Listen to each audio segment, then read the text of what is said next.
సంగీత కళ శృతి మాధుర్యం కలం గళం మూల్పూరి శ్రీవాణి.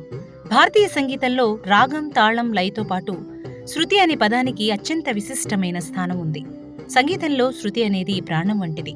అందుకే శృతిర్మాత లయపితః అంటారు. అనగా శృతి తల్లిగా లయ తండ్రి అన్న భావం మన పెద్దలంటూ ఉంటారు. అంటే శృతి లేకుండా సంగీతం ఉండదని అర్థం. శృతి అంటే శబ్దానికి మూలమైన సూక్ష్మధ్వని.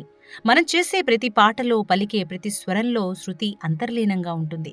పాడే వ్యక్తి గాని వాయిద్యం వాయించే వ్యక్తి గాని శృతిని తప్పితే ఆ సంగీతం శ్రవణానందాన్ని ఇవ్వదు, చెవికి ఇబ్బందిగా మారుతుంది.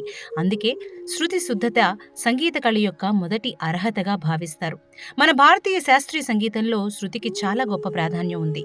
పాశ్చాత్య సంగీతంలో నోట్స్ ప్రాముఖ్యత ఎక్కువ. భారతీయ సంగీతంలో శృతి రాగభావమే ప్రధానంగా కనిపిస్తుంది. ఒక్కో రాగంలో స్వరాలు ఎంతో సున్నితంగా సూక్ష్మంగా ప్రయాణిస్తాయి. ఆ సున్నితమైన ప్రయాణాన్ని సరైన శృతిలో నిలబెట్టగలిగినప్పుడే ఆ రాగం తన అసలైన సౌందర్యాన్ని వ్యక్తపరుస్తుంది. శృతి సాధన లేకుండా గొప్ప గాయకుడిగా మారటం అసాధ్యం. అందుకే గురువులు విద్యార్థులకు మొదటిగా నేర్పే శృతిది సాధన చేయమని. తంబూరాపై శృతి చేస్తూ ముఖ్యంగా గంటల తరబడి సా పా సా అంటూ సాధన చేయడం సంగీతాభ్యాసంలో ఒక ముఖ్యమైన భాగం. ఈ శృతి సాధన వలన స్వరాలపై పట్టు వస్తుంది. స్వరం జారిపోకుండా నిలబడే శక్తి ఏర్పడుతుంది. అలాగే శృతి మన మనస్సుతో కూడా బలమైన అనుబంధం కలిగి ఉంటుంది. మనసు అస్థిరంగా ఉన్నప్పుడు శృతి తప్పుతుంది. మనసు ప్రశాంతంగా ఉన్నప్పుడు శృతి స్థిరంగా ఉంటుంది. ఈ కారణంగా శృతి సాధన ఒక యోగ సాధన లాంటిదని మనం చెప్పుకోవచ్చు. రోజు నియమంగా శృతి సాధన చేసే వ్యక్తికి ఏకాగ్రత పెరుగుతుంది, ఆత్మవిశ్వాసం మరింత పెరుగుతుంది. అలాగే శృతి కళలకే పరిమితం కాదు, జీవన శైలిలో కూడా దాని ప్రభావం కనిపిస్తుంది. మన జీవితంలో కూడా ఒక లయ, ఒక సరైన స్థాయి అవసరం.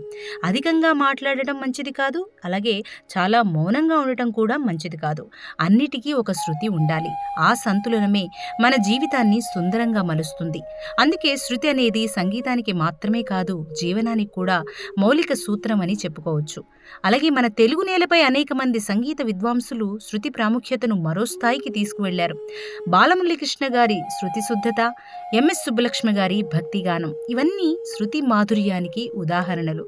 వారి స్వరాల్లో శృతి అంత సహజంగా కలిసిపోయి ఉండడంతో వినేవారి హృదయాలను తాకకుండా ఉండలేవు. అలాగే వాయిద్య సంగీతంలో కూడా శృతికి సమానమైన ప్రాముఖ్యత ఉంది.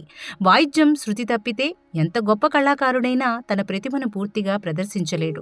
వైలిన్, వీణ, ఫ్లూట్, మృదంగం వంటి వాయిద్యాలన్నీ శృతి ఆధారంగా తమ స్వర సౌందర్యాన్ని వెలిబుచ్చుతాయి. వాయిద్యం శృతి కట్టడం కూడా ఒక గొప్ప విద్యే. ఆధునిక కాలంలో సంగీతం డిజిటల్ మాధ్యమాల ద్వారా విస్తరిస్తోంది. అంటే విస్తృతమైందని చెప్పుకోవాలి. ఆటో ట్యూన్ సాఫ్ట్వేర్ సహాయంతో శృతి తప్పులు సవరించే విధానం కూడా అందుబాటులోకి వచ్చేసింది. అయితే అది సంగీత కళ యొక్క స్వచ్ఛతను కొంత తగ్గిస్తోందనే అభిప్రాయాలు కూడా ఉన్నాయి. ఎందుకంటే యంత్రం సరిచేసిన శృతి కంటే సాధనతో శుద్ధి చేసిన శృతిలోనే నిజమైన సంగీత మాధుర్యం ఉంటుంది. విద్యార్థి జీవితంలో కూడా శృతి సాధన ఎంతో ఉపయోగకరం. చిన్న వయసు నుంచే శృతి సాధన చేయడం వల్ల వినికిడి శక్తి మెరుగుపడుతుంది. అలాగే స్వరాల మధ్య తేడాను గుర్తించే సామర్థ్యం కూడా పెరుగుతుంది. ఇది చదువుల్లోనూ మాట్లాడే విధానంలోనూ స్పష్టత తీసుకొస్తుంది. ఈ కారణంగా ప్రతి పాఠశాలలో సంగీత విద్యను ప్రోత్సహించాల్సిన అవసరం ఎంతైనా ఉంది. శృతి మన సంస్కృతికి ప్రతీక. గురువుల సమక్షంలో శృతిని సరిగ్గా పట్టి వినిపించడం కూడా అందులో భాగమే. సంగీతానికి శృతి ప్రాణం, జీవనానికి శృతి ఆధారం. శృతి ఉన్న చోట సంగీతం మాధుర్యంగా మారుతుంది, జీవితం సుసంపన్నంగా మారుతుంది. కాబట్టి మనం కేవలం పాటలు పాడటమే కాకుండా శృతి విలువను అర్థం చేసుకుని సాధన చేయాలి. అప్పుడే మన సంగీత కళకు నిజమైన గౌరవం చెల్లించాల్సిన వాళ్ళమవుతాం. శృతి ఒక సూక్ష్మమైన ధ్వని కనుకే అందులో మిళితమై వినసొంపుగా గానం చేయగలిగే పట్టు మనం సాధించాలి. అందుకే అన్నారు, శృతి రేవహి నాదః స్యాత్ నాదో దేవ స్వరూపకః నాద బ్రహ్మ ఇది ఖ్యాతః తస్మాత్ శృతి పరాస్మృతి.